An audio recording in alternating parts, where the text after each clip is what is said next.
आ गए फिर व्लॉग में। एक है ना कोई। Hello everyone, welcome back. I am खुशी मल्होत्रा। आज हम दो चीज़ों के बारे में जानेंगे। मेडिकल सिलेक्शन होने के बाद कब कब होते हैं और कितनी एज तक हम कैबिन क्रू का इंटरव्यू दे सकते हैं। आइए चलिए जानते हैं। Okay, about that medical, right? So basically, once you get selected, every 4 years you have to give medical till the age of 40. अगर आप रहे तो 40 तक रहे तो. Then after that, every 2 years till the age of 50. तब तक भी अगर आप रहे तो. Then after every year. हाँ, जब तक आपको रहना पसंद है करते हुए भी. और कितनी एज लिमिट क्या है कैबिन क्रू बनने की?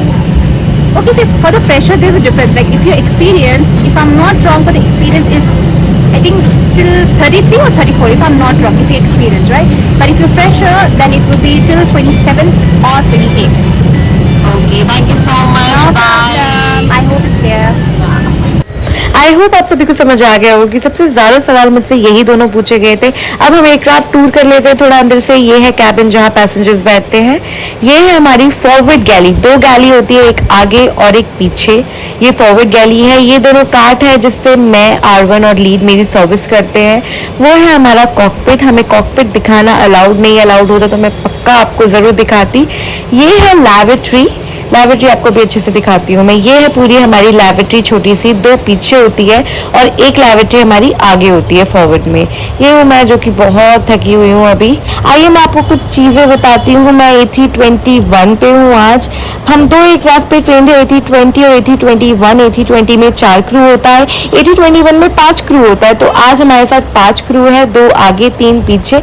आइए 3 पीछे वाले से हम मिलने चलते हैं, उनका हाल जानते हैं, क्योंकि काफ़ी थकावट भरा हमारा सफर रहा। 3 लंबे लंबे सेक्टर है। हाय, हेलो, ये है आप गैली, ये दोनों है लैबोरेटरी, ये दोनों। मैं आपके ग्रुप. वैसे हम लोग वेट कर रहे हैं बोर्डिंग होने का। For the passengers eagerly, so that we can leave and enjoy the layover. Thank you so much guys, bye. Face दिखा दो यार। हाँ, इतनी प्यारी सी शक्ल के छुपा रखी है। I am on Bombay layover right now और बाहर का नज़ारा मैं आपको दिखाऊं तो आई डोंट नो गाइस आपको दिख रहा है कि नहीं दिख रहा है, बट मुझे दिख रहा है और मुझे इतना प्यारा लग रहा है व्यू, बट मैं जा नहीं पा रही हूँ क्योंकि बहुत छोटा लेओवर था। मौसम भी काफ़ी प्यारा है। मेरा मन करे मैं अभी भाग के चली जाऊँ, बट नहीं जा पाऊँगी क्योंकि रेडी होना है। जस्ट कम एंड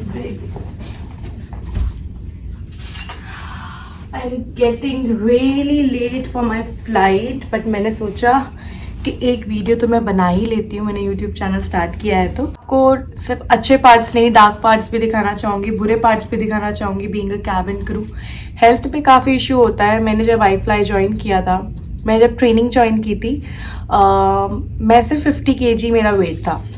अभी मेरा वेट 60 kg हो गया था 1 साल में ही। मैंने अभी कम किया है, इट्स 57 राइट नाउ। मेरे हाइट के हिसाब से BMI मेरा काफ़ी ज़्यादा हो गया, 23-24 हो गया।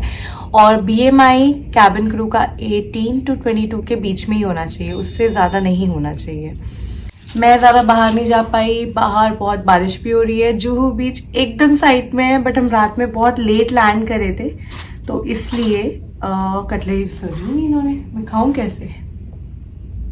so much for watching this video and please do like, subscribe, comment। जो आपको नेक्स्ट वीडियो चाहिए मुझे बताओ, कमेंट करो कंटेंट कैसा लगा।